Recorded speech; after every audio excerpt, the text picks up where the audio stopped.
अब हम ये जानने की कोशिश करते हैं कि फंक्शंस क्या होते हैं और फंक्शंस क्या काम करते हैं और इनवर्स फंक्शन क्या होता है। तो सबसे पहले हम शुरू करते हैं एक सादा और आसान से फंक्शन से, जिसमें है जो कि है f of x is equal to 2x plus 4। ये x का एक फंक्शन है। अब अगर मैं इसमें x की जगह पर 2 रखूं तो ये हो जाएगा f of 2 is equal to 2 times 2 यानी कि 2 ज़रब 2 प्लस 4 यानी कि 2 दूनी 4 प्लस जमा 4 8। फिर 3 के लिए क्या होगा, 2 3 6 2 ज़रब 3 प्लस 4 2x प्लस 4 के हिसाब से, और जो 2 3 6 और 4 8 10 हो जाएगा। तो अब हम थोड़ा सा एब्स्ट्रैक्ट अंदाज में, तजरीदी अंदाज में इस बारे में सोचते हैं कि फंक्शन क्या होता है। तो हम इसमें देखते हैं कि x की वैल्यू हम जो इनपुट करते हैं, तो ये सारे के सारे ये वो सेट है उन सारी की सारी वैल्यूज का, उन नंबर्स का जो कि हम इस फंक्शन में रखते हैं। इसको हम डोमेन कहते हैं, शायद आपने इसका नाम सुना हो। तो ये 2 हमने रखा यहाँ पर और ये 3, ये सब इस सेट का हिस्सा है। ये कोई भी रियल नंबर हो सकता है जो आप इस फंक्शन में x की वैल्यू के तौर पर रखेंगे, और ये इसके अंदर कंटेन है। आप इसको यूं समझ लीजिएगा, आप इसको विजुअलाइज कर रहे हैं। तो अब जब आप फंक्शन में x की वैल्यू 2 रखेंगे तो क्या होगा, आपको जवाब में हासिल होगा 8। इसका मतलब क्या होगा कि ये फंक्शन ये जो है दरअसल डोमेन में मौजूद किसी नंबर को मैप कर रहा है एक और सेट में, जिसमें के वो सारे के सारे रिजल्ट्स मौजूद हैं, और उसको हम कहते हैं रेंज। यानी कि डोमेन फंक्शन जो है वो डोमेन में मौजूद किसी नंबर की मैपिंग करता है रेंज में, और इस पर हम तफसीली डिस्कशन में बाद में जाएंगे। तो डोमेन में हमारे पास 2 की वैल्यू और फंक्शन हमें पता है 2x प्लस 4 है, और यहां पर हमने x की वैल्यू 2 रखी तो हमें 8 मिला। इसका मतलब क्या हुआ कि डोमेन, ये फंक्शन जो है डोमेन में मौजूद 2 को मैप कर रहा है रेंज में मौजूद 8 पे, यानी कि मैपिंग कर रहा है। तो हम कहेंगे कि ये जो फंक्शन है, ये फंक्शन क्या कर रहा है, ये मैपिंग कर रहा है किस चीज की, 2 की मैपिंग कर रहा है 8 पे, यानी कि 2 की वैल्यू हमें दे रहा है 8 की सूरत में। और ये 8 जो है दरअसल f ऑफ 2 है, यानी कि x की वैल्यू यहां पर फंक्शन में 2 है, तो ये x 8 हमें मिला। इसी तरीके से 3 की मैपिंग हो रही है फंक्शन की बदौलत, कहां पर, 10 पर, डोमेन से रेंज तक, और ये हो जाएगा फंक्शन क्या कर रहा है, 3 को मैप कर रहा है 10 तक, या 10 पर मैप कर रहा है। अब यहां पर एक बड़ा दिलचस्प सवाल पैदा होता है, और वो ये कि क्या कोई ऐसा फंक्शन मौजूद हो सकता है कि वो 8 को मैप कर दे 2 पर और 10 को मैप कर दे 3 पर, यानी कि वापस ले जाए। तो इसको हम कहेंगे इनवर्स फंक्शन, यानी कि जो फंक्शन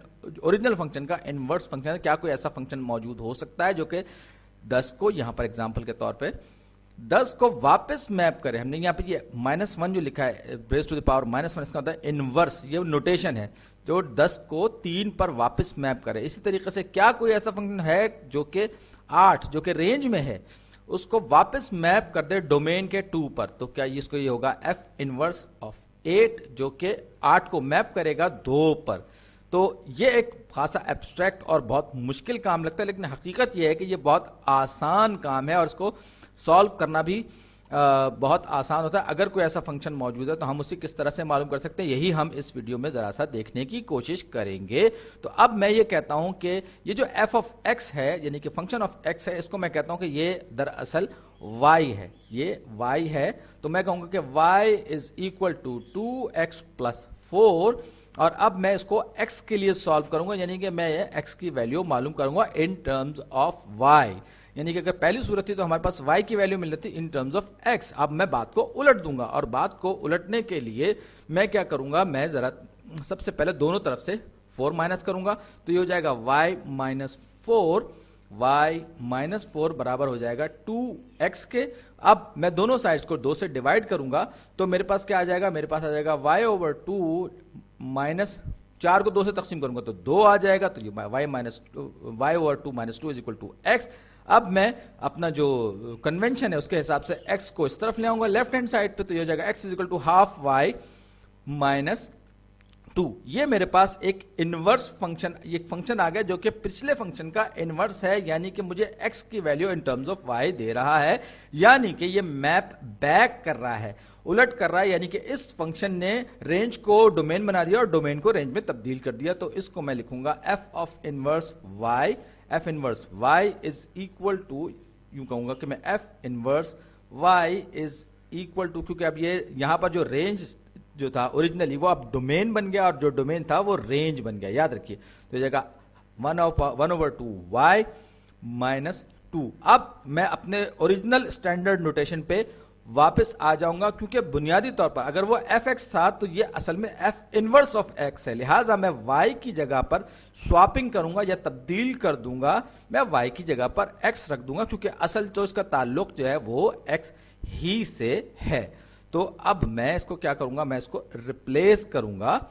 तो अब क्या किया मैंने, y की जगह जहां जहां y है वो, क्योंकि वो तो मैंने अस्यूम किया था, उसको मैं x कर दूंगा। तो f inverse x is equal to half x minus 2, यानी कि अब ये जो फंक्शन है ये x को मैप बैक कर रहा है, यानी कि वापस मैप कर रहा है, रेंज से वापस मैप कर रहा है डोमेन की तरफ, और इसीलिए हम इसको कहते हैं कि ये एक इनवर्स फंक्शन है। और अब मैं जरा जल्दी से इसका एक गंदा संदा सा ग्राफ बना लूं, और जिसकी मदद से हम ये समझने की कोशिश करेंगे कि फंक्शन और इनवर्स फंक्शन का आपस में क्या ताल्लुक है, अगर किसी फंक्शन का इनवर्स फंक्शन वाकई मौजूद है। तो ये मेरा y एक्सिस है ग्राफ का, और ये मेरा ये दरमियान में ये आया x एक्सिस, ये दो हमारे पास कोऑर्डिनेट्स हो गए, कार्टेशियन कोऑर्डिनेट्स। अब ये देखिए 2x प्लस 4 का जो फंक्शन है उसका जो y इंटरसेप्ट है वो 4 है, ये यहां पर, और इसका स्लोप जो है वो 2 के बराबर है। यानी जब अगर मैं इस फंक्शन की कोई लाइन ड्रॉ करूंगा इस ग्राफ पे तो वो कुछ ऐसी होगी, ये 2 यहां और फिर ये 2 यहां, ये स्लोप, और ये कुछ इस तरह से जाएगा। मैं बेहतर तौर पे बना सकता हूं, ये है एफ एक्स, ये फंक्शन एफ एक्स है। अब मैं एफ इनवर्स ऑफ एक्स यानी कि इनवर्स फंक्शन जो है उसको मैं बनाऊंगा। तो आप ये देख सकते हैं कि इसका जो y इंटरसेप्ट है वो 2 है, ये y है, याद रखिए ये y है। तो इसका जो इंटरसेप्ट है या y इंटरसेप्ट इसके केस में वो है -2, यानी कि ये -2 इसका y इंटरसेप्ट यहां पर है, और इसका स्लोप हाफ है। तो ये कुछ इस तरीके से रफली, ये याद रखिए रफ डायग्राम है, बाकायदा किसी ग्राफ पेपर में बनी हुई नहीं है। तो ये कुछ इस तरह का होगा, और आप देख सकते हैं कि इन के दरमियान आपस में क्या रिलेशन है। ये दो अलग अलग स्ट्रेट लाइंस है जो एक दूसरे को एक खास पॉइंट पर कट कर रही हैं, और अब या यूं कि रिफ्लेक्ट हो रही हैं। लेकिन किस तरह से, किस चीज के गिर्द रिफ्लेक्ट हो रही है, ये एक ऐसी लाइन के गिर्द मैं इनको रिफ्लेक्ट करा रहा हूं जिसमें कि y और x की वैल्यूज आपस में बराबर है, जो कि स्टैंडर्ड मेथड है, y is equal to x। यानी कि फंक्शन और इनवर्स फंक्शन रिफ्लेक्ट हो रहे हैं एक ऐसी स्ट्रेट लाइन के जो कि जिसमें कि y और x एक दूसरे के बराबर हैं। उम्मीद है आप इस चीज को समझ रहे होंगे। अब ये लाइन, ये बड़ी आसान सी एग्जांपल अगर मैं कहूं कि अगर मेरे पास f ऑफ 0 अगर मैं लूं, f ऑफ 0 अगर मैं लूं तो वो बराबर होगा 4 के। तो यानी कि f फंक्शन जो है वो 0 को मैप कर रहा है 4 पे। तो अब आप ये देखिए यहाँ पे 0 अगर है तो ये 4 पे फंक्शन मैप होगा, जबकि इनवर्स फंक्शन 4 का जो इनवर्स होगा, यानी कि फंक्शन इनवर्स फंक्शन जो 4 का होगा वो 4 को 0 पे मैप कर रहा होगा। एफ इनवर्स जो है वो 4 को 0 पे मैप कर रहा है। और यही सब कुछ हम इस ग्राफ की मदद से भी देख सकते हैं कि हमने यहाँ पर स्वाइप कर दिया x को y से, और फिर उसके बाद हमने ये देखा कि ये रिफ्लेक्ट हो रहे हैं एक स्ट्रेट लाइन के इर्द गिर्द, जो कि जिसमें x और y बराबर है। यानी कि ये जो फंक्शन है, ये मैं इसको स्टैंडर्ड फंक्शन कलर जो मैंने भी किया है, ये जो फंक्शन है ओरिजिनल फंक्शन वो मैप कर रहा है, एफ एक्स जो है वो मैप कर रहा है 0 को 4 पर, जैसे कि यहां पर था 0 को 4 पर मैप कर रहा है। जबकि इसका इनवर्स फंक्शन यानी एफ इनवर्स 4 जो है, एफ इनवर्स 4 जो है वो 4 को मैप कर रहा है 0 पे। ये बात हमें इस ग्राफ पेपर से भी पता चल रही है, और हमें मालूम हो गया कि ये जो इनवर्स फंक्शन जो है ये लेजिटिमेट इनवर्स फंक्शन है एफ ऑफ एक्स का। अगले वीडियोस में हम इसके और एप्लीकेशंस और एग्जांपल्स देखेंगे।